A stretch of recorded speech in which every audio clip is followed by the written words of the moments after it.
silakan Pak King. Ya. Hanya Bu Vila mau buka dulu ya.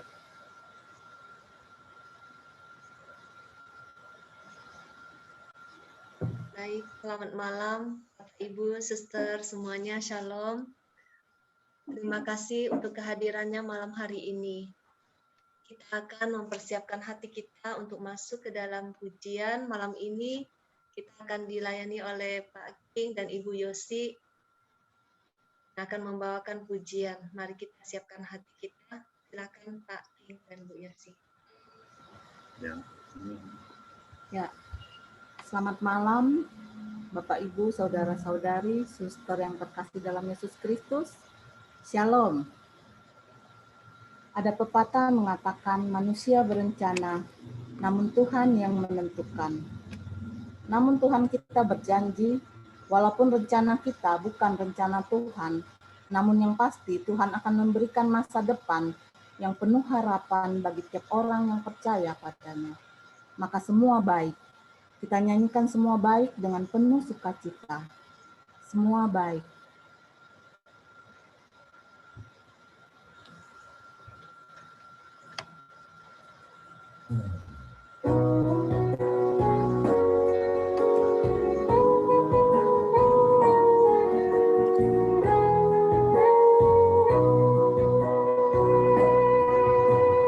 Dari semula telah Kau tetapkan hidupku dalam tangan-Mu, dalam rencana-Mu Tuhan. Rencana indah telah Kau siapkan bagi masa depanku yang penuh harapan. Semua baik, apa yang telah Kau perbuat di dalam hidupku. Semua baik, sungguh teramat baik. Kau jadikan hidupku berarti. Semua baik.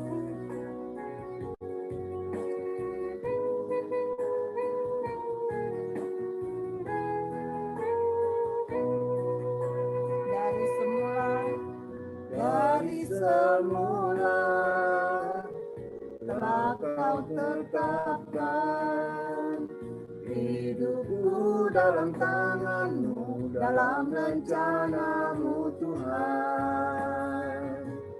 Rencana indah telah Kau siapkan bagi masa depanku yang penuh harapan. Semua baik, apa yang telah Kau perbuat di dalam hidupku. Semua baik, sungguh teramat baik. Kau jadikan hidupku berarti. Semua baik, apa yang Kau telah berbuat di dalam hidupku. Semua baik, sungguh teramat baik. Kau jadikan hidupku berarti. Kau jadikan hidupku berarti.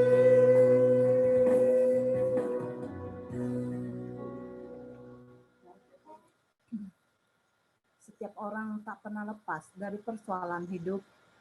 Ketika menghadapi kesesakan, susah, dan berada dalam pelarian, bahkan nyaris putus asa, jangan pernah menyerah.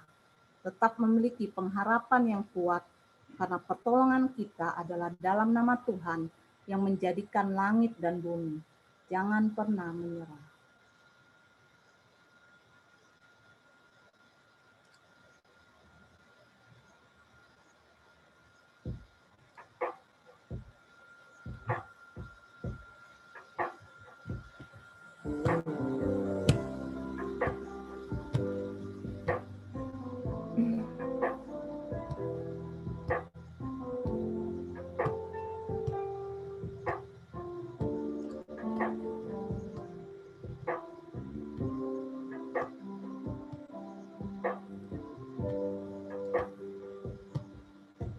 Tuhan tak pernah janji langit selalu biru, tetapi Dia berjanji selalu menyertai. Tuhan tak pernah janji jalan selalu rata, tetapi Dia berjanji berikan kekuatan. Jangan pernah menyerah, jangan berputus asa. Mujizat Tuhan ada saat hati menyembah.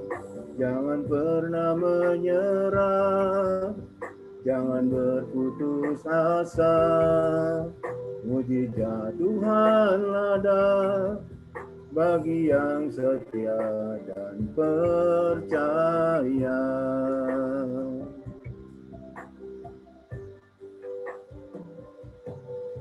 Tuhan tak pernah janji langit selalu biru, tetapi Dia berjanji selalu menyertai. Tuhan tak pernah janji jalan selalu rata, tetapi Dia berjanji berikan kekuatan. Jangan pernah menyerah, jangan berputus asa. Mujizat Tuhan ada saat hati menyembah. Jangan pernah menyerah, jangan berputus asa. Mujizat Tuhan ada bagi yang setia dan percaya. Mujizat Tuhan ada bagi yang setia dan percaya.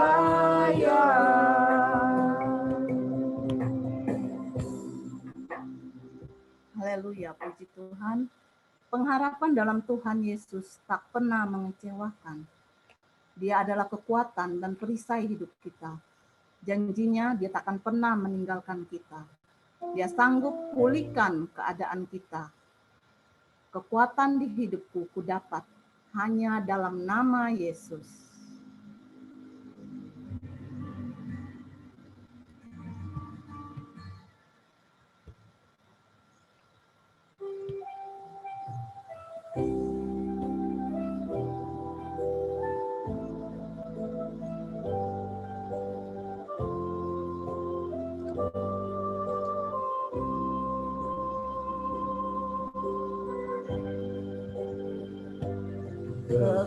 Kekuatan di hidupku ku dapat dalam Yesus. Dia tak pernah tinggalkanku, setia menopangku, berseru berharap dalam Yesus. Jai Kau Tuhan penuh kuasa, sanggup pulihkan keadaan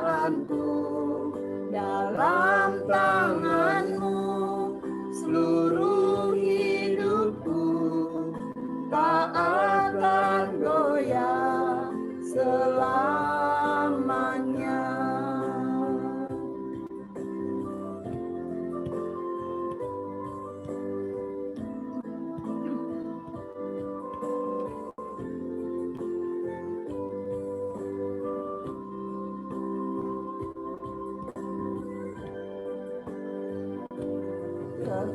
Kekuatan di hidupku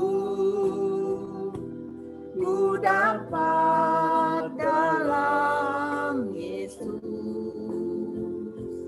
Dia tak pernah tinggalkanku, setia menopangku, berseru berharap dalam Yesus. Bagai Kau Tuhan penuh kuasa, sanggup pulihkan keadaanku. Dalam tangan-Mu seluruh hidupku tak akan goyah selamanya.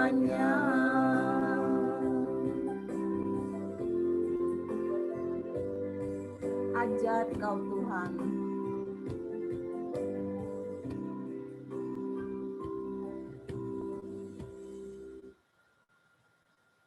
Bagaikan tanah kering yang merindukan air, demikian jiwaku haus akan Tuhan. Mengalirlah kuasa Roh Kudus di tempat ini. Mengalirlah di rumah kami, mengalirlah di keluarga kami, di hidup kami, di hati kami. Kita angkat puji dan sembah hanya bagi Dia di tempatnya yang maha tinggi. Bagaikan tanah kering.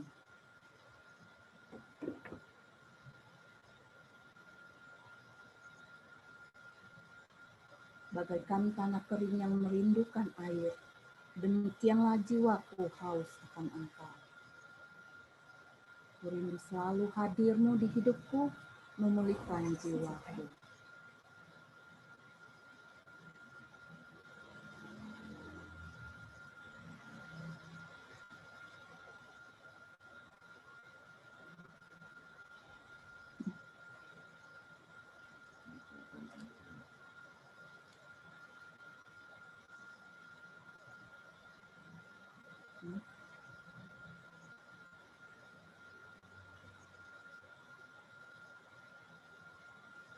Maaf.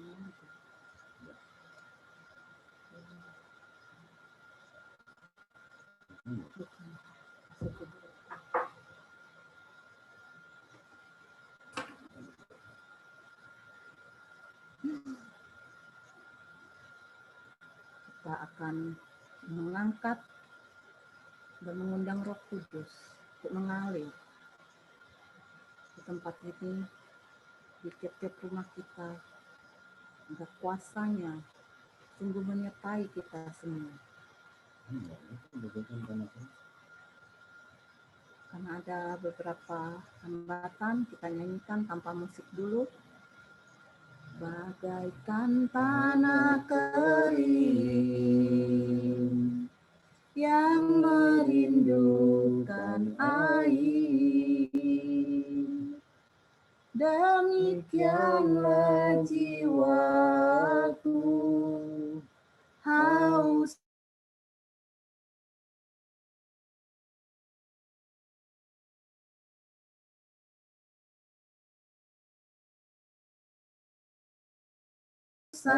hadir di hidupku, memulihkan jiwaku. hembuskan air mataku, mengalirlah kuasa Roh Kudus, mengalirlah di tempat ini, mengalirlah oh Roh Kudus, pulihkanku, mengalirlah kuasa Roh Kudus, mengalirlah di tempat ini, mengalirlah oh Roh Kudus, pulihkanku,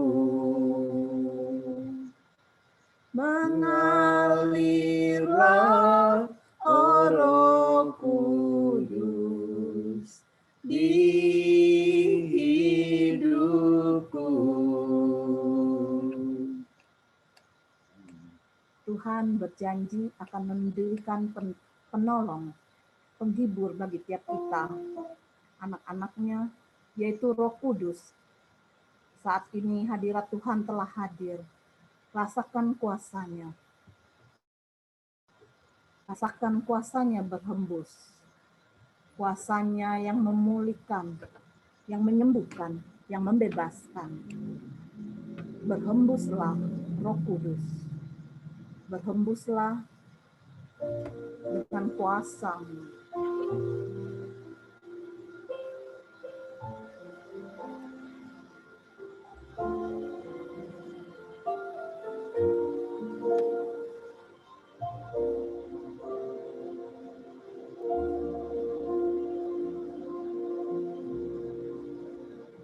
Berhembuslah Roh Kudus di tempat ini.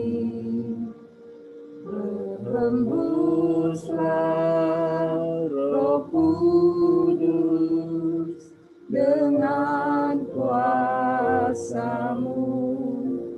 Pulihkanlah gereja-Mu di akhir zaman. Berhembuslah, berhembuslah sekarang.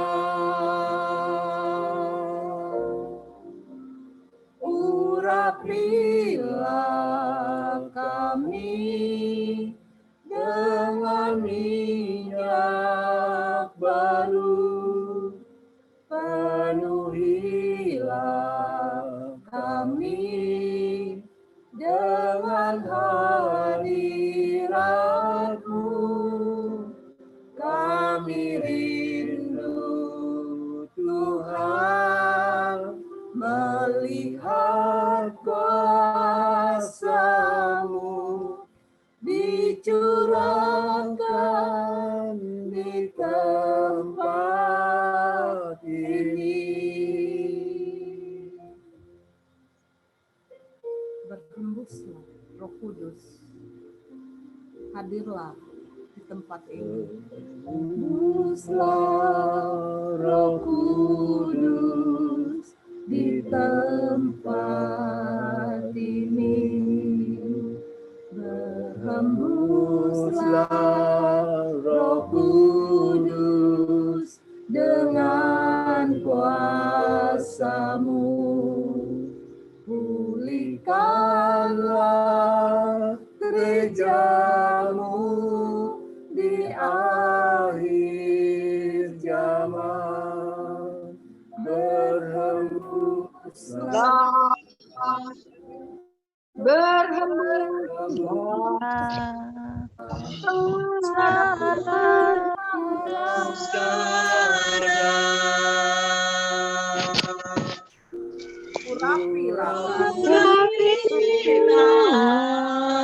kami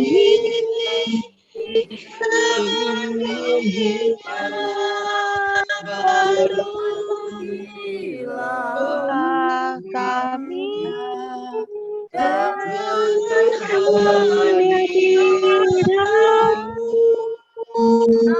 kami rindu Tuhan melihat kuasa-Mu di tempat ini. Dengan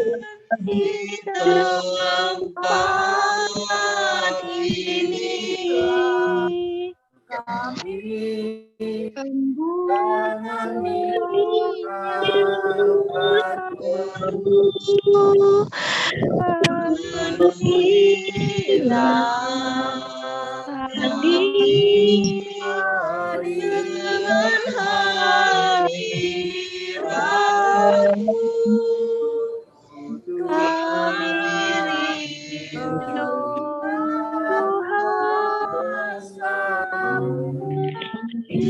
dicurahkan di tempat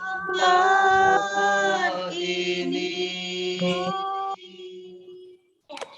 kami rindu Tuhan melihat kuasa-Mu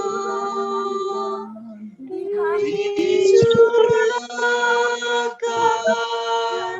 di tempat ini.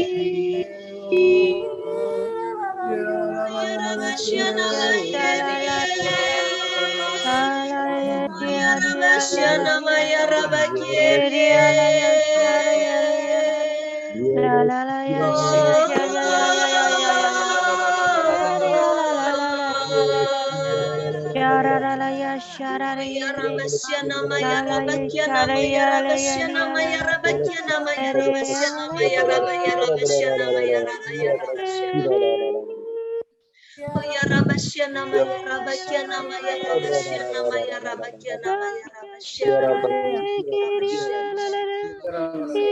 ya Rabasya nama ya Rabasya nama ya Rabasya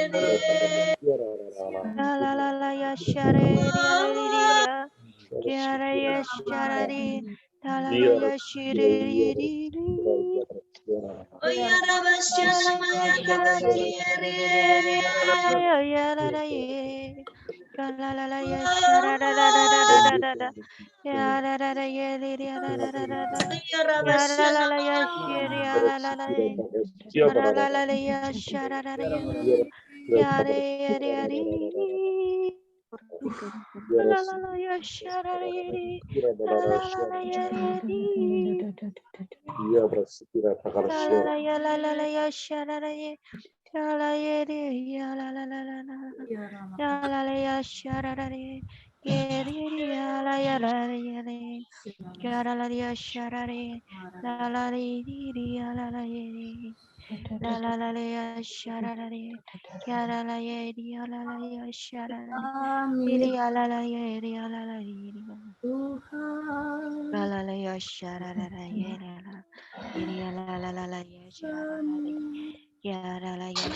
Bapa Maha Baik, puji syukur kami boleh merasakan kasih-Mu. Engkau berkenan menjamah tiap-tiap kami yang ada di sini. Kami serahkan seluruh hidup kami hanya kepada-Mu. Mari kita siapkan hati untuk masuk lebih dalam lagi dengan lagu pengantar firman. Apapun yang terjadi.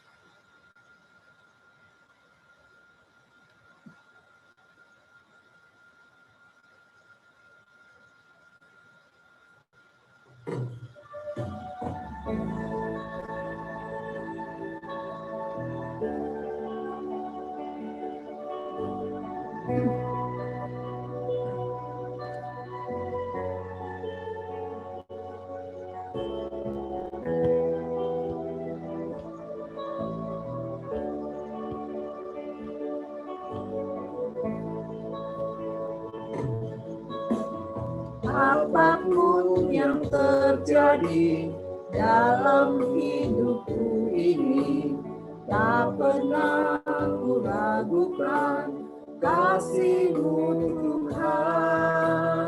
Lewat gunung yang tinggi, dalam lembah yang curam, tak pernah ku ragukan janji-Mu Tuhan. Kau berfirman dan sembuhkanku, Kau bersabda dan selamatkanku. Tiada yang mustahil bagimu. Yesus, ku percaya padamu.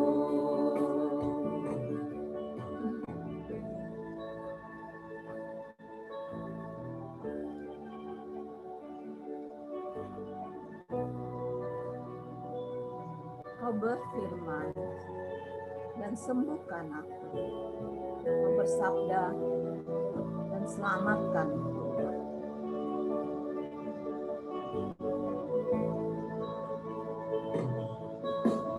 Apapun yang terjadi dalam hidupku ini, tak pernah ku ragukan kasih-Mu Tuhan. Lewat gunung yang tinggi, dalam lembah yang curam, tak pernah ku ragukan janji-Mu Tuhan. Kau berfirman, Kau berfirman dan sembuhkanku. Kau bersabda dan selamatkanku. Tiada yang mustahil bagimu. Yesus, ku percaya padamu. Berfirman dan sembuhkanku. Kau bersabda dan selamatkanku. Tiada yang mustahil bagimu. Yesus, ku percaya padamu. Yesus, ku percaya padamu. Yesus, ku percaya padamu. Syukur pada Tuhan. Kita sudah masuk ke penghujung pujian penyembahan. Mari kita satukan hati dalam nama Bapa, Putra, dan Roh Kudus. Amin. Bapa Surgawi, sungguh kami bersyukur saat ini Engkau telah hadir. Kami siap mendengarkan firman-Mu melalui anak-Mu terkasih, Bapak Paulus Tan dan Ibu Vila. Berkaryalah Tuhan, urapi Bapak Paulus dan Ibu Vila, agar firman yang disampaikan sungguh menjadi benih iman yang tumbuh subur bagi tiap kami yang mendengarkan. Terima kasih Allah Bapa, Putra, dan Roh Kudus.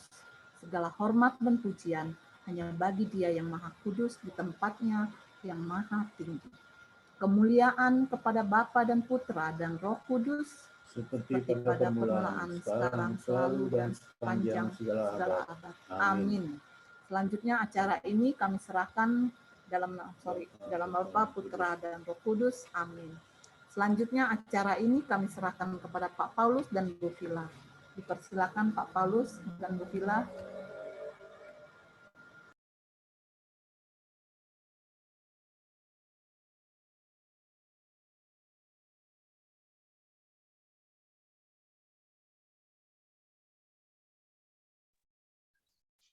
Terima kasih Pak sama Bu Yosi. Pak sama Bu Yosi ini singer di Produki. Utara 1 ya. Betul ya? Nggak salah sebut ya. Selamat malam Bapak Ibu, Suster semuanya. Suara saya jelas ya? Oke. Saya mau minta 2 orang membantu saya membaca Bu Sisil ayat 1 sampai 15 ya. Kemudian Ibu Resia Peti 16 sampai 30 ya.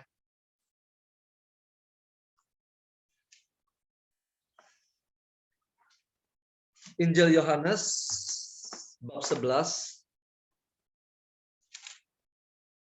ayat 1 sampai 44 cukup panjang, tapi tetap harus dibacakan semuanya supaya kita bisa memahami konteksnya. Meskipun nanti pembahasannya tidak sepanjang itu. Jadi Bu Sisil tolong membacakan dari Yohanes 11 ayat 1 sampai 15. Dilanjutkan Bu Teresia 16 sampai 30. 31 sampai selanjutnya nanti saya baca. Silakan di-unmute ya. Ya, silakan. Lazarus dibangkitkan. Ada seorang yang sedang sakit namanya Lazarus. Ia tinggal di Betania, kampung Maria dan adiknya Marta. Maria ialah perempuan yang pernah meminyaki kaki Tuhan dengan minyak mur dan menyekanya dengan rambutnya. Dan Lazarus yang sakit itu adalah saudaranya. Kedua perempuan itu mengirim kabar kepada Yesus. Tuhan, dia yang engkau kasihi sakit. Ketika Yesus mendengar kabar itu, ia berkata, penyakit itu tidak akan membawa kematian, tetapi akan menyatakan kemuliaan Allah. Sebab oleh penyakit itu, anak Allah akan dimuliakan. Yesus memang mengasihi Marta dan kakaknya dan Lazarus.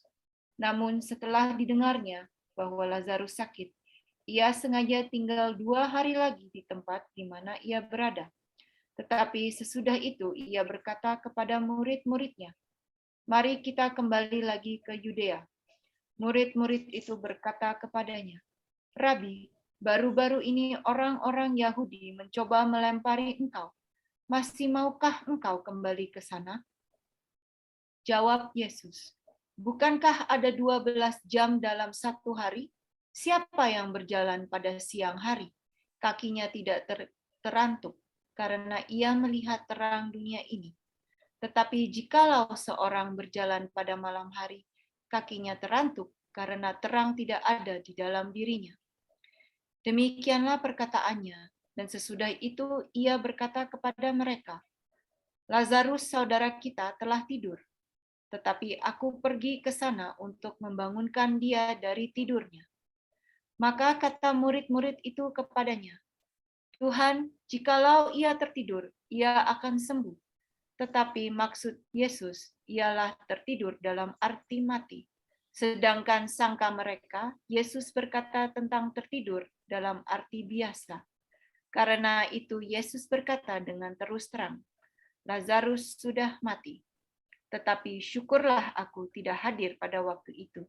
Sebab demikian lebih baik bagimu supaya kamu dapat belajar percaya. Marilah kita pergi sekarang kepadanya. Lalu Thomas yang disebut Didimus berkata kepada teman-temannya, yaitu murid-murid yang lain, marilah kita pergi juga untuk mati bersama-sama dengan dia. Maka ketika Yesus tiba, didapatinya Lazarus telah 4 hari berbaring di dalam kubur. Betania terletak dekat Yerusalem, kira-kira 2 mil jauhnya. Di situ banyak orang Yahudi telah datang kepada Marta dan Maria untuk menghibur mereka berhubung dengan kematian saudaranya. Ketika Marta mendengar bahwa Yesus datang, ia pergi mendapatkannya, tetapi Maria tinggal di rumah. Maka kata Marta kepada Yesus, Tuhan, sekiranya engkau ada di sini, saudaraku pasti tidak mati. Tetapi sekarang pun aku tahu bahwa Allah akan memberikan kepadamu segala sesuatu yang engkau minta kepadanya. Kata Yesus kepada Marta, saudaramu akan bangkit. Kata Marta kepadanya, "Aku tahu bahwa ia akan bangkit pada waktu orang-orang bangkit pada akhir zaman." Jawab Yesus, "Akulah kebangkitan dan hidup. Barang siapa percaya kepadaku, ia akan hidup walaupun ia sudah mati. Dan setiap orang yang hidup dan yang percaya kepadaku tidak akan mati selama-lamanya. Percayakah engkau akan hal ini?" Jawab Marta, "Ya Tuhan, aku percaya bahwa Engkaulah Mesias, Anak Allah, Dia yang akan datang ke dalam dunia." Dan sesudah berkata demikian, ia pergi memanggil saudaranya Maria dan berbisik kepadanya, "Guru ada di sana dan ia memanggil engkau." Mendengar itu Maria segera bangkit, lalu pergi mendapatkan Yesus. Tetapi waktu itu Yesus belum sampai ke dalam kampung itu. Ia masih berada di tempat Maria menjumpai dia. Ketika orang-orang Yahudi yang bersama-sama dengan Maria di rumah itu untuk menghiburnya, melihat bahwa Maria segera bangkit dan pergi keluar, mereka mengikutinya karena mereka menyangka bahwa ia pergi ke kubur untuk meratap di situ. Setibanya Maria di tempat Yesus berada dan melihat dia, tersungkurlah ia di depan kakinya dan berkata kepadanya, "Tuhan, sekiranya engkau ada di sini, saudaraku pasti tidak mati." Ketika Yesus melihat Maria menangis dan juga orang-orang Yahudi yang datang bersama-sama dengan dia, maka masgurlah hatinya. Ia sangat terharu dan berkata, "Di manakah dia kamu baringkan?" Jawab mereka, "Tuhan, marilah dan lihatlah." Maka menangislah Yesus. Kata orang-orang Yahudi, "Lihatlah betapa kasihnya kepadanya." Tetapi beberapa orang di antaranya berkata, "Ia yang memelekkan mata orang buta, tidak sanggupkah ia bertindak sehingga orang ini tidak mati?" Maka masgurlah pula hati Yesus, lalu ia pergi ke kubur itu. Kubur itu adalah sebuah gua yang ditutup dengan batu. Kata Yesus, "Angkat batu itu." Marta, saudara orang yang meninggal itu, berkata kepadanya, "Tuhan, ia sudah berbau, sebab sudah 4 hari ia mati." Jawab Yesus, "Bukankah sudah kukatakan kepadamu, jikalau engkau percaya, engkau akan melihat kemuliaan Allah?" Maka mereka mengangkat batu itu. Lalu Yesus menengadah ke atas dan berkata, "Bapa, aku mengucap syukur kepadamu karena engkau telah mendengarkan aku. Aku tahu bahwa engkau selalu mendengarkan aku. Tapi oleh karena orang banyak yang berdiri di sini mengelilingi aku mengatakannya supaya mereka percaya bahwa engkaulah yang telah mengutus aku." Dan sesudah berkata demikian, berserulah ia dengan suara keras, "Lazarus, marilah keluar." Orang yang telah mati itu datang keluar. Kaki dan tangannya masih terikat dengan kain kapan, dan mukanya tertutup dengan kain peluh. Kata Yesus kepada mereka, "Bukalah kain-kain itu dan biarkan ia pergi." Demikianlah Injil Tuhan. Terpujilah Kristus. Kita tundukkan kepala. Selamat malam ya Bapa.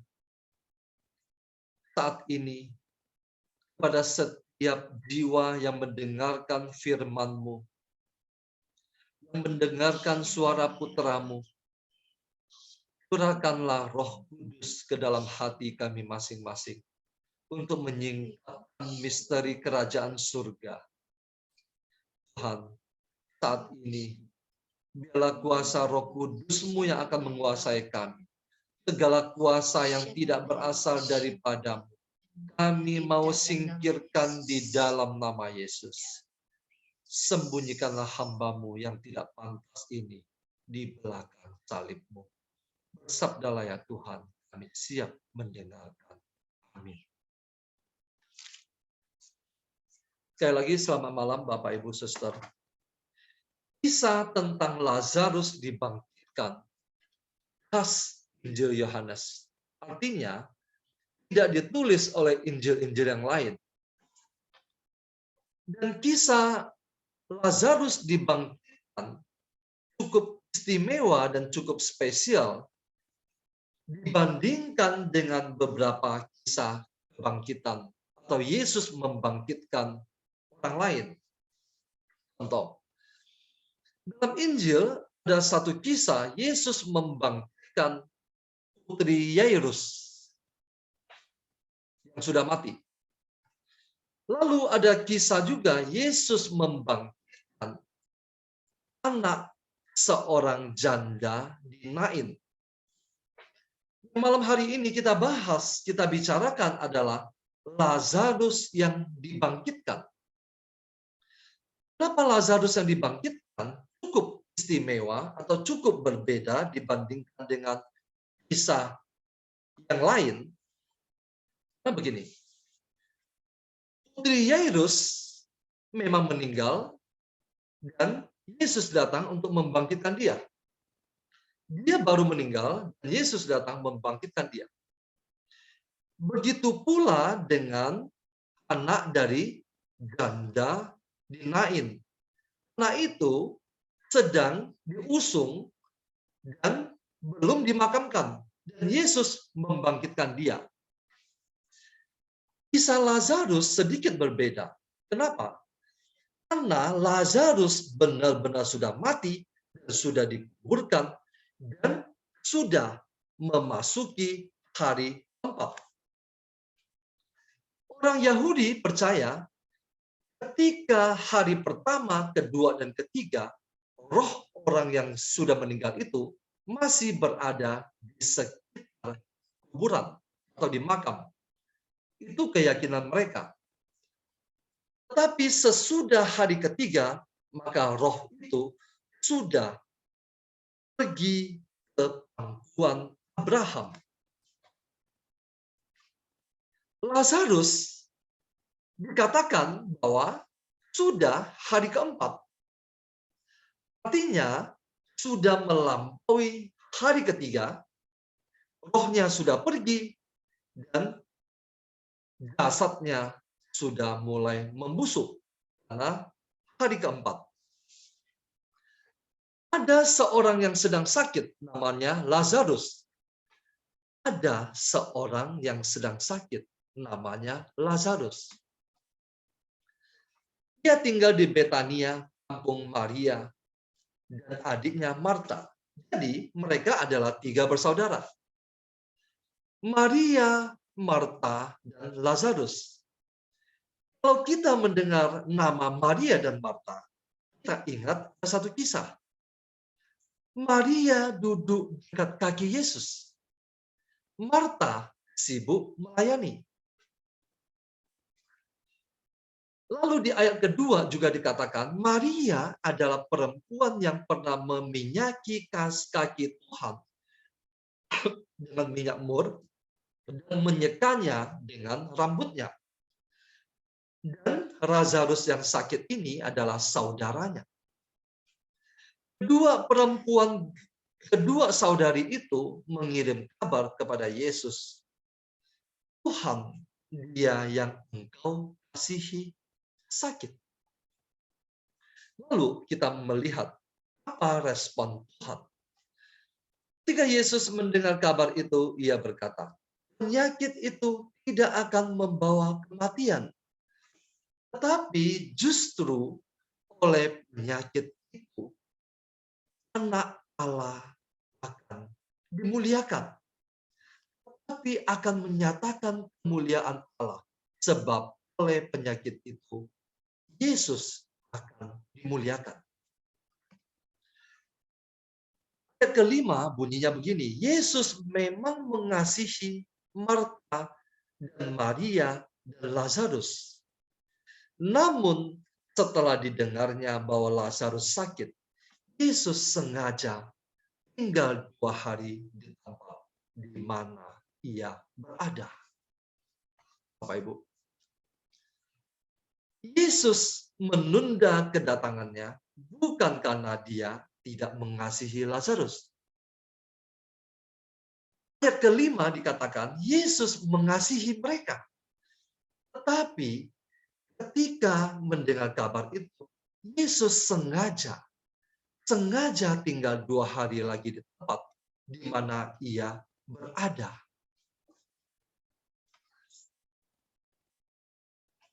Lalu dikatakan, ketika Yesus berdiskusi dengan murid-muridnya,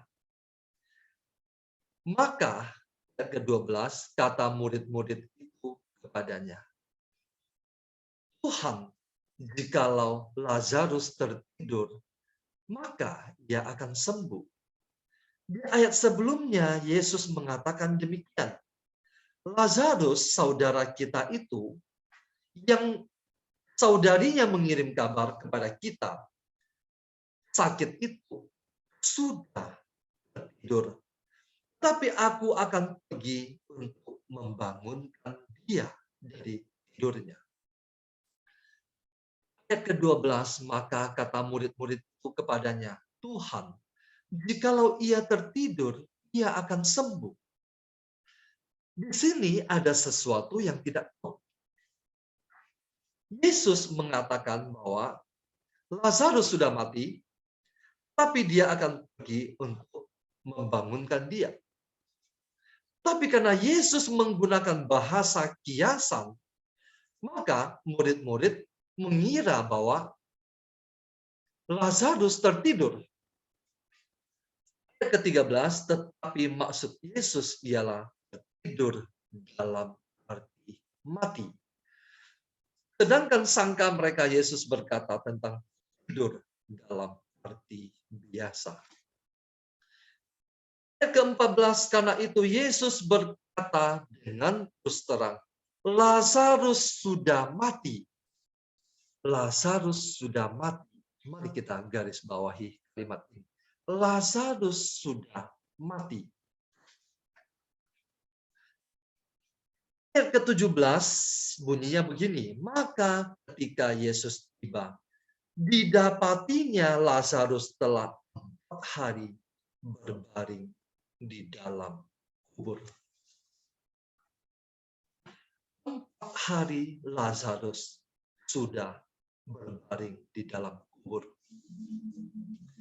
Ayat pertama dikatakan, Lazarus sedang sakit. Kemudian ayat ke-14 dikatakan Lazarus sudah mati, sudah meninggal. Ayat ke-17 dikatakan Lazarus sudah 4 hari berbaring di dalam kubur. Bapak, Ibu, Saudara, apa yang mau disampaikan dari peristiwa ini? Kenapa Yesus membiarkan Lazarus mati? Lalu dia baru datang. Kenapa Yesus membiarkan Lazarus masuk dalam kematian? Bahkan sampai jasadnya sudah mulai membusuk, Yesus baru datang. Karena Yesus ingin membangkitkan Lazarus. Saya ulangi. Kenapa Yesus sengaja pada hari keempat dia baru tiba di tempat Lazarus? Karena Yesus ingin membangkitkan Lazarus. Karena Yesus bukan ingin menyembuhkan Lazarus. Saya berharap Bapak Ibu menangkap apa yang saya sampaikan. Yesus tidak sedang ingin mengadakan mukjizat penyembuhan. Tetapi Yesus mau mengadakan mukjizat membangkitkan orang mati. Bapak Ibu, dalam kehidupan kita, ketika kita berdoa kepada Tuhan, Tuhan, selamatkan anak saya. Tuhan, pulihkan suami saya. Kelihatan seolah-olah Tuhan belum menjawab doa kita. Kita sudah berdoa bertahun-tahun, Tuhan kelihatannya belum menjawab doa kita. Kenapa? Karena Tuhan tidak sedang ingin memulihkan suami Anda. Tuhan tidak sedang ingin memulihkan anak Anda. Lalu apa yang Tuhan ingin lakukan? Dia ingin membangkitkan seluruh keluarga Anda dari kematian. Kalau Yesus datang pada waktunya, sebelum Lazarus mati, maka Yesus mengadakan mukjizat penyembuhan. Tetapi kali ini Yesus ingin melakukan mukjizat membangkitkan orang mati. Apakah Lazarus benar-benar sudah mati? Ya, dia sudah mati. Bahkan sudah masuk hari keempat. Seperti di awal saya katakan, hari ketiga diyakini bahwa roh orang yang sudah meninggal sudah kembali ke pangkuan Abraham. Sekarang adalah hari keempat, hari di mana jasadnya sudah mulai membusuk. Kata Yesus kepada Marta di ayat 23, saudaramu akan bangkit, kata Marta kepada Yesus. Aku tahu bahwa ia akan bangkit pada waktu orang-orang bangkit pada akhir zaman. Jawab Yesus, akulah kebangkitan dan hidup. Barang siapa percaya kepadaku, ia akan hidup walaupun ia sudah mati. Lazarus sudah mati, tetapi Yesus berkata, akulah kebangkitan dan hidup. Barang siapa percaya kepadaku, ia akan hidup walaupun ia sudah mati hari keempat. Ke-26, dan setiap orang yang hidup dan yang percaya kepadaku tidak akan mati selama-lamanya. Percayakah engkau akan hal ini? Malam hari ini Yesus bertanya kepada kita, percayakah engkau akan hal ini? Marta menjawab, ya Tuhan, aku percaya.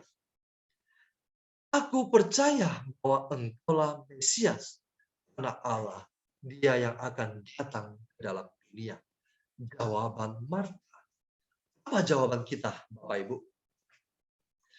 Kalau malam hari ini Yesus katakan kepada kita, akulah kebangkitan dan hidup.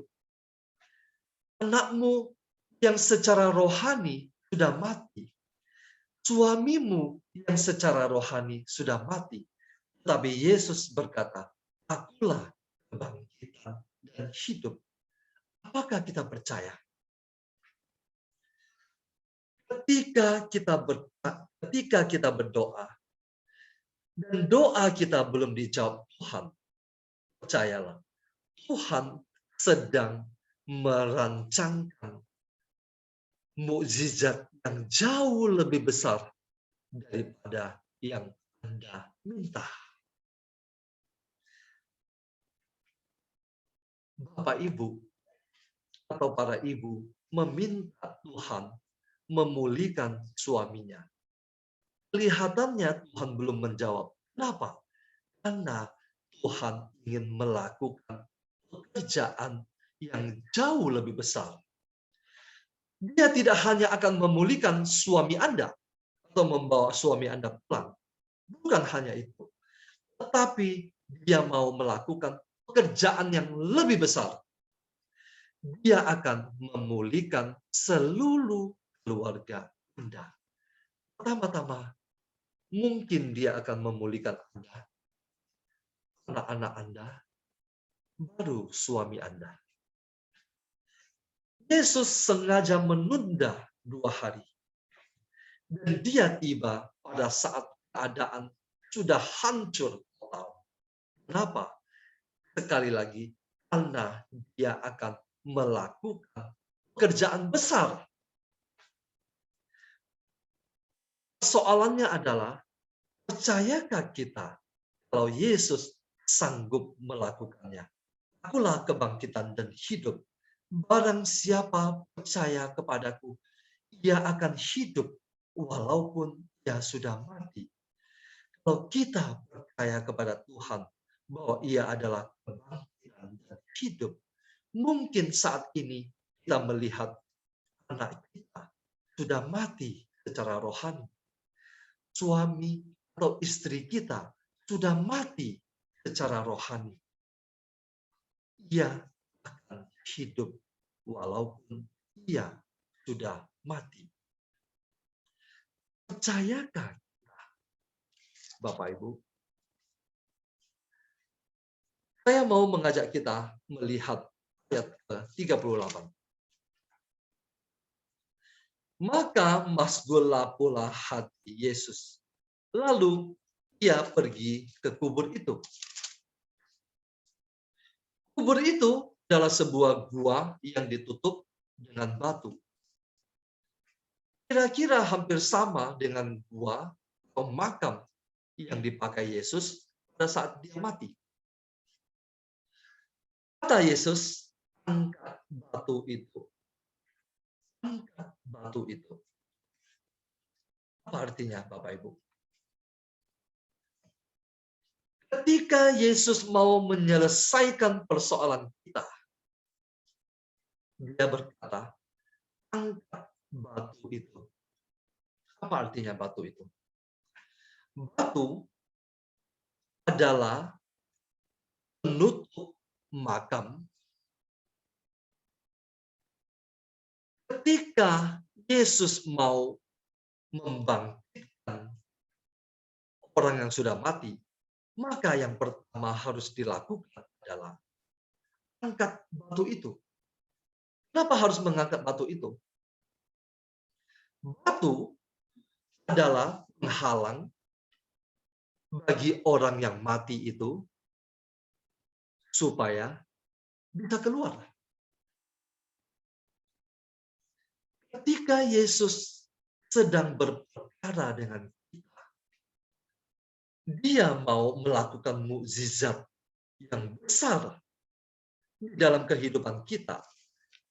Dia akan memberikan perintah kepada kita. Angkat batu itu. Angkat semua penghalang itu. Marta, saudara orang yang meninggal itu, berkata kepada Yesus, Tuhan, buat apa batu itu diangkat? Ia sudah berbau, sebab sudah 4 hari ia mati. Kita sering seperti Marta. Ketika Yesus memberikan perintah angkat batu itu, angkat semua penghalang itu, kita juga berkata, Tuhan, buat apa penghalang itu diangkat? Anak saya ini sudah nggak mungkin lagi bisa kembali. Suami saya belum tentu juga mau pulang.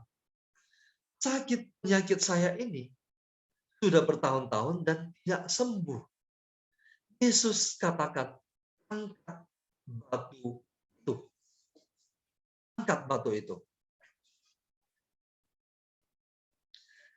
Ayat ke-40, jawab Yesus, bukankah sudah kukatakan kepadamu, jikalau engkau percaya, engkau akan melihat kemuliaan Allah.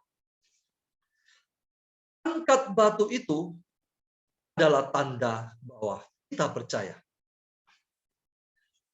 Angkat batu itu adalah tanda bahwa kita siap menerima mukjizat dari Tuhan. Apakah pada malam hari ini kita mau mengangkat batu yang sudah menimbun kita bertahun-tahun? Apa batu yang menimpa kita? Coba kita introspeksi ke dalam hati kita. Apa batu yang menimpa kita? Ketakutan. Ketakutan. Kekhawatiran.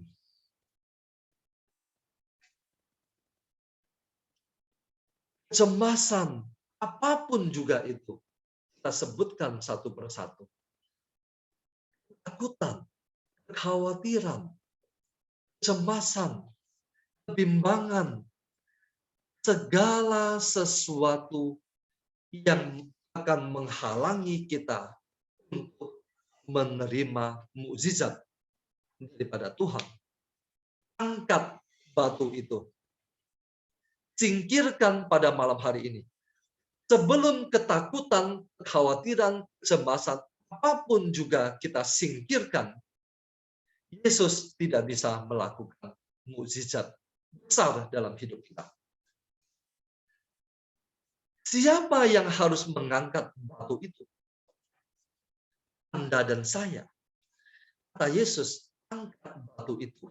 Yesus tidak memberikan perintah untuk menggulingkan batu itu dengan kuasa Dia. Tapi Yesus memberikan perintah angkat batu itu. Siapa yang harus mengangkat batu itu? Manusia. Yaitu Anda dan saya. Angkat batu itu adalah tanda bahwa kita siap menerima mukjizat. Sebelum kita mengangkat batu itu, kita tidak pernah akan melihat orang mati itu keluar. Sesudah Yesus berdoa kepada Bapanya, yaitu sesudah mereka mengangkat batu itu di ayat ke-41, maka mereka mengangkat batu itu. Sesudah mereka mengangkat batu itu, baru Yesus menengadah ke atas dan berkata, Bapa, aku mengucap syukur kepadamu karena Engkau telah mendengarkan aku. Aku tahu bahwa Engkau selalu mendengarkan aku. Coba perhatikan baik-baik. Yesus berdoa, masih di ayat 41, Bapa, aku mengucap syukur kepadamu karena Engkau telah mendengarkan aku. Yesus belum mengucapkan doanya. Yesus sudah tahu bahwa Bapanya telah mendengarkan doanya. Itulah iman. Apa yang Yesus lakukan adalah Dia memberikan contoh kepada kita. Itulah seharusnya respon hati kita pada Bapa. Aku tahu bahwa Engkau selalu mendengarkan aku. Tetapi oleh karena orang banyak yang berdiri di sini mengelilingi aku mengatakannya supaya mereka percaya bahwa Engkaulah yang telah mengutus aku. Dan sesudah berkata demikian, berserulah ia dengan suara keras, Lazarus, marilah keluar. Bapak Ibu. Kira-kira apa yang kita harapkan ketika kita berada, seandainya kalau kita berada di sekeliling makam itu, apa yang kita harapkan Yesus ucapkan? Mungkin kita berharap Yesus akan berkata, Lazarus, bangkitlah. Atau mungkin kita berharap Yesus berteriak, Lazarus, segeralah bangkit atau hiduplah kembali. Tapi Yesus tidak mengatakan, Lazarus, bangkit atau hiduplah kembali. Tidak. Yesus langsung memberikan perintah kepada Lazarus. Lazarus, marilah keluar. Yesus tidak perlu mengucapkan kalimat membangkitkan Lazarus. Tetapi dia langsung memberikan perintah. Lazarus, marilah keluar. Sekali lagi, Yesus ingin melakukan mukjizat besar di dalam hidup kita. Tetapi dia akan melakukan sesuatu yang sama sekali tidak kita pikirkan. Yesus bahkan tidak perlu mengucapkan kalimat, Lazarus bangkitlah. Setelah bangkit baru berjalanlah keluar. Yesus mengucapkan kalimat, Lazarus, marilah keluar. Lazarus yang sudah berbau, yang sudah 4 hari mati, langsung keluar. Orang yang telah mati itu datang keluar. Artinya apa? Lazarus tidak sedang pura-pura mati atau bersembunyi di makam. Tapi orang yang telah mati itu datang keluar. Kaki dan tangannya masih terikat dengan kain kapan. Artinya apa? Orang itu benar-benar sudah mati. Dan saat ini orang yang sudah mati itu berjalan keluar. Sebagai penutup, saya mau menekankan satu hal. Yang pertama adalah, ketika Yesus kelihatannya seolah-olah menunda menjawab doa Anda dan saya, percayalah, dia sedang merencanakan mukjizat yang besar kepada Bapak, Ibu, Suster, dan saya.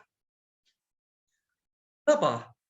Karena dia mengasihi Anda dan saya jauh melampaui kita sendiri mengasihi diri kita. Atau kita mengasihi orang yang kita cintai. Yesus memang mengasihi Marta dan kakaknya dan Lazarus. Yesus jauh lebih mengasihi orang yang kita kasihi dan juga diri kita sendiri. Kalau dia menunda, seolah-olah dia sengaja menunda untuk menolong kita, Yesus sedang merencanakan mukjizat yang besar untuk kita. Bagaimana kita dapat menangkap mukjizat atau mendapatkan mukjizat itu? Angkat batu itu. Kekhawatiran kita, kecemasan kita, ketakutan kita, apapun juga yang ada di dalam hati kita, itu adalah batu penghalang yang menghalangi Lazarus berjalan keluar, yang menghalangi orang mati untuk berjalan keluar. Angkat batu itu, maka mukjizat akan terjadi. Terima kasih. Tuhan Yesus memberkati.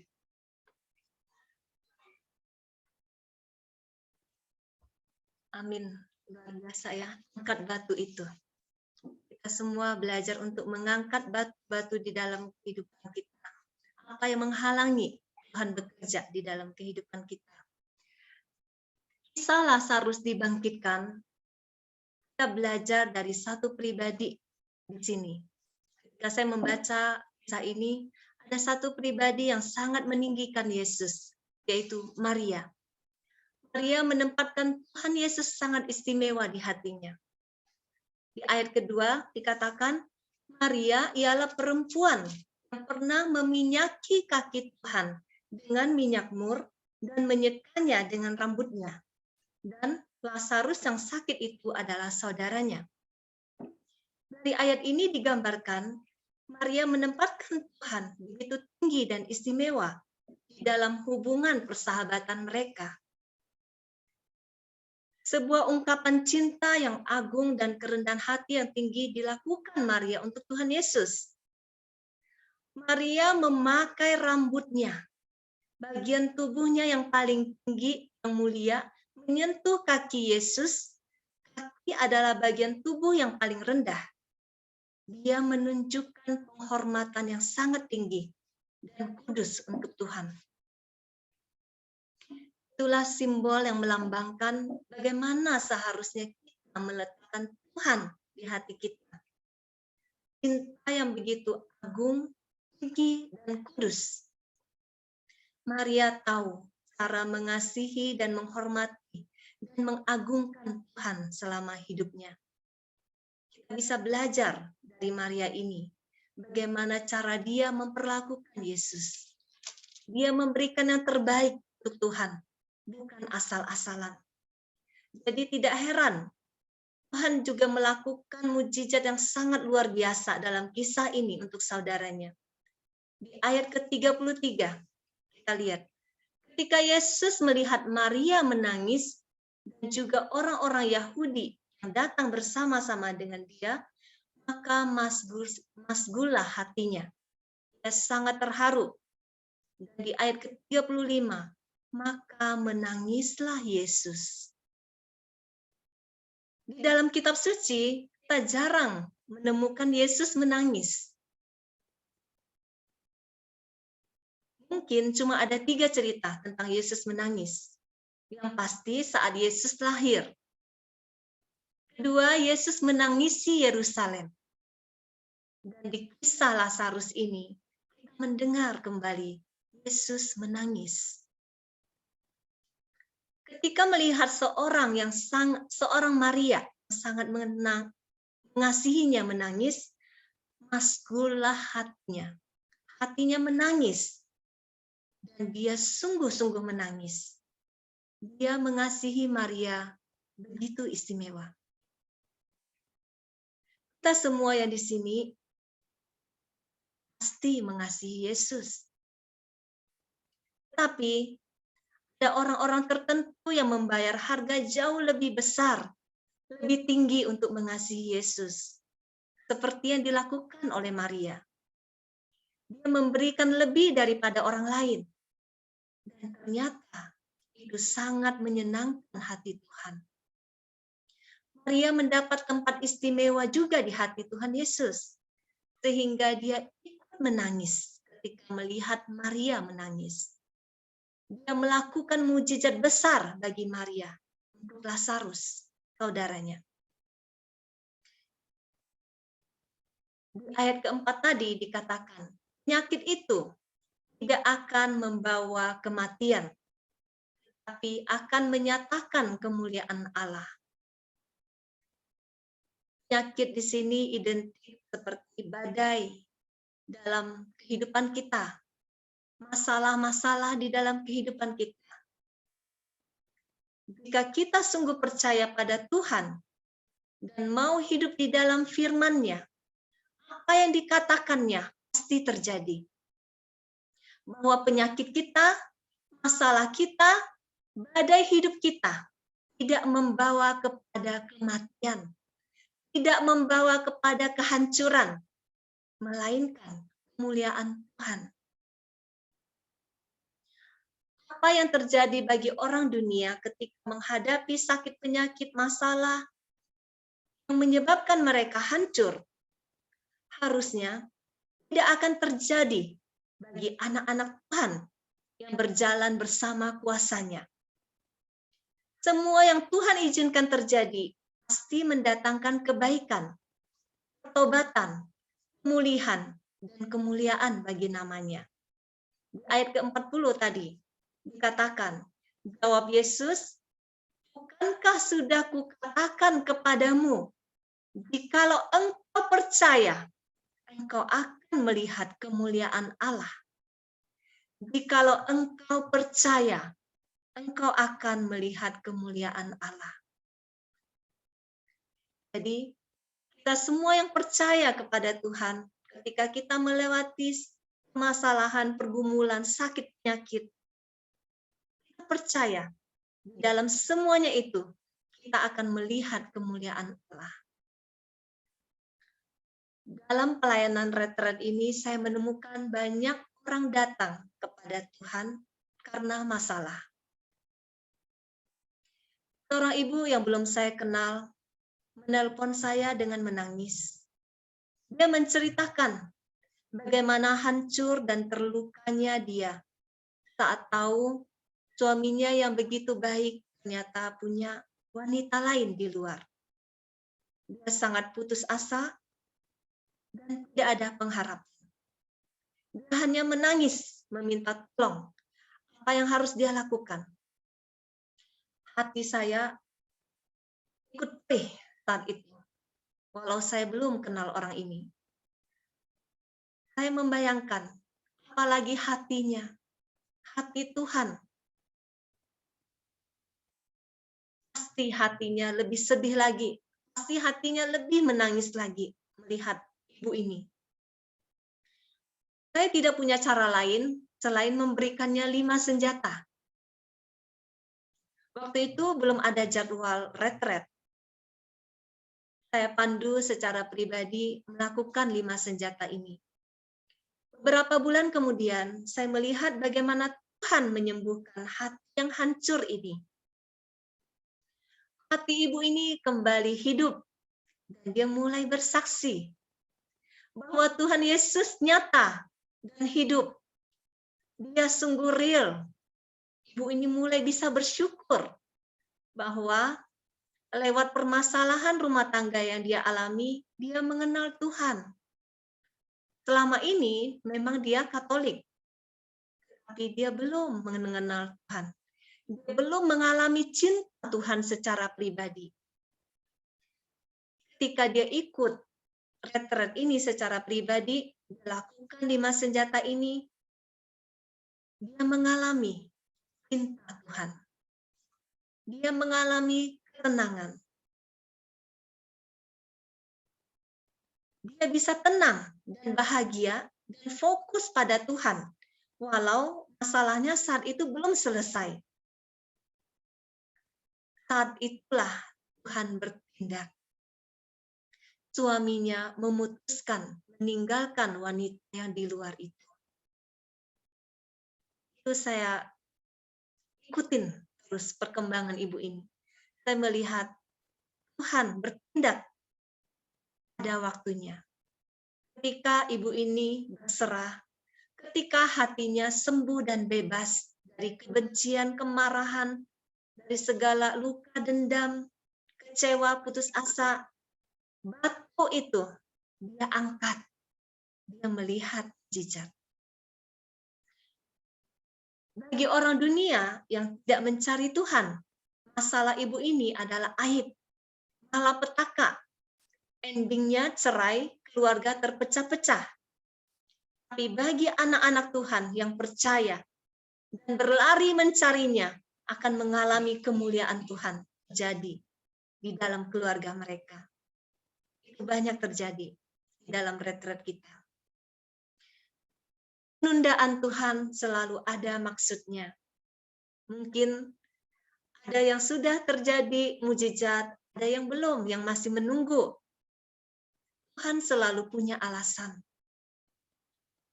Di ayat ke-6 tadi dikatakan, namun setelah didengarnya bahwa Lazarus sakit, ia sengaja tinggal 2 hari lagi di tempat di mana ia berada.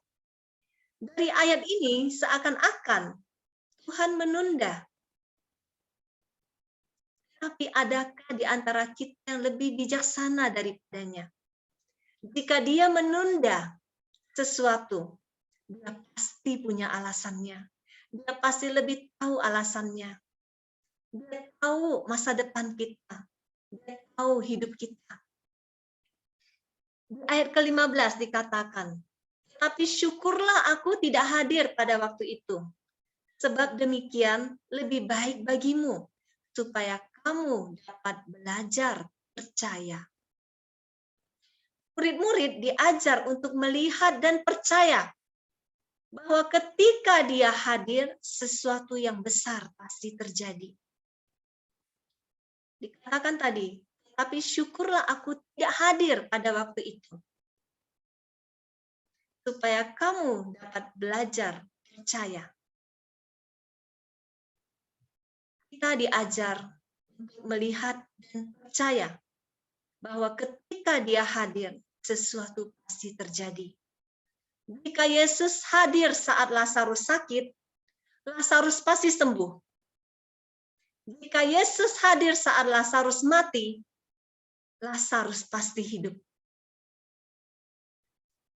Demikian juga ketika Yesus hadir di dalam hidupmu, hidupmu pasti berubah. Sakit pasti disembuhkan. Masalah pasti ada jalan keluarnya. Murid-murid saat itu sudah banyak melihat mujizat orang sakit disembuhkan ketika Yesus hadir. Tapi kali ini, Yesus ingin mendemonstrasikan kepada mereka bahwa Dialah pemilik kehidupan ini. Bahwa kematian ada di dalam tangan Yesus. Dengan penundaannya, kali ini murid-murid akan melihat orang mati hidup kembali. Masalah manusia yang tidak bisa dihindari dari awal kehidupan sampai hari ini adalah kematian. Dan Yesus menunjukkan kepada mereka, bahkan kematian pun bukan masalah baginya. Betapa kuasanya dahsyat dan membuat semua mata melihatnya dan percaya kepadanya. Sudahkah kita percaya kepadanya bahwa Dia Allah yang sanggup melakukan mujizatnya bagi hidup kita? Dalam pergumulan kita juga sering mungkin mengalami Tuhan seakan-akan menunda dalam bertindak. Saya sudah lama berdoa, tapi Tuhan belum jawab. Satu hal yang pasti, Tuhan tidak pernah terlambat. Kalaupun menurut manusia sudah terlambat, sudah mati, sudah finish, sudah bau, bagi Tuhan tidak ada yang mustahil. Tidak ada kata terlambat bagi Tuhan. Asal kita percaya. Apakah penundaan Tuhan karena Dia sengaja untuk menunda memulihkan kita atau memberkati kita? Tuhan tidak pernah menahan kebaikan dan kasih-Nya atas kita, anak-anak-Nya. Kita semua di sini pernah menjadi orang tua atau orang yang kita kasihi. Ketika kita menyiapkan kado buat anak kita atau orang yang kita kasihi, kita nggak sabar mau kasih kado itu. Kita nggak sabar mau melihat reaksi wajah bahagia dari orang yang kita kasih itu. Seperti itu hati Tuhan. Dia jauh lebih rindu untuk menjawab doa-doa kita. Dia jauh lebih rindu untuk memberkati kita berlimpah-limpah. Tetapi penundaannya untuk membawa kita masuk ke dalam rencananya yang lebih besar. Bukan rencana kita. Izinkan Tuhan memulihkan kita menurut waktunya. Sebab Dia lebih bijaksana, Dia tahu jalan hidup kita dan masa depan kita. Yang kita butuhkan, tetap tenang dan percaya sambil melakukan bagian kita. Apa bagian kita? Ternyata kadang penundaan Tuhan, ternyata bolanya ada di tangan kita. Tuhan sedang menunggumu lulus. Setiap kita akan diuji untuk semakin murni, untuk membentuk karakter Kristus di dalam hidup kita. Kadang penundaan terjadi karena respon kita yang salah saat ujian datang. Jadi hidup ini saya pernah ceritakan seperti sekolah kehidupan. Ada mata kuliah kehidupan yang harus kita lewati. Kita harus belajar supaya lulus di dalam setiap mata kuliah itu. Contoh sederhana. Kita yang masih lemah dalam pengendalian diri atau suka emosi, akan banyak diuji di mata kuliah kesabaran. Jika respon kita masih meledak-ledak dan ikutin kedagingan kita tidak pernah lulus. Tuhan menunggu kita lulus. Tuhan menunggu kita lulus dan memberikan reward kepada kita. Tuhan jauh lebih rindu untuk menjawab doa-doa kita. Tapi ada mata kuliah yang harus kita lulus untuk mendapatkan reward itu. Kita berdoa supaya suami kita bertobat. Tapi ternyata manusia lama kita, kedagingan kita, yang malah jadi batu sandungan untuk suami, sehingga dia tidak melihat Yesus di dalam diri kita. Ini yang membuat Tuhan menunda janjinya, menunda berkatnya, menunda pemulihan itu, menunda mujizat itu. Bolanya ada di tangan kita. Kita berjuang untuk anak kita mau ikut doa, mau misa, tapi kita jadi batu sandungan. Mereka bilang, buat apa misa, buat apa doa, buat apa rosario. Mamaku yang tiap hari doa aja masih marah-marah, masih emosi terus, masih nggak bisa berubah. Mana kuasa Tuhan? Mana kuasa Tuhan yang mengubah? Itu level-level yang harus kita lewati. Ujian-ujian yang harus kita lewati. Setiap kita. Coba kita perhatikan di mana kelemahan kita, disitulah kita akan diuji. Dan Tuhan menunggu kita lulus. Mari kita berjuang untuk lulus dalam setiap ujian kehidupan yang Tuhan izinkan. Percayalah, Dia sudah menyediakan reward yang terbaik buat kita anak-anaknya. Hati Tuhan selalu ingin memberikan yang terbaik buat kita. Dia lebih rindu mencurahkan berkat dan kelimpahan untuk kita, melebihi kita merindukan dan menantikan Dia. Amin. Tuhan Yesus memberkati.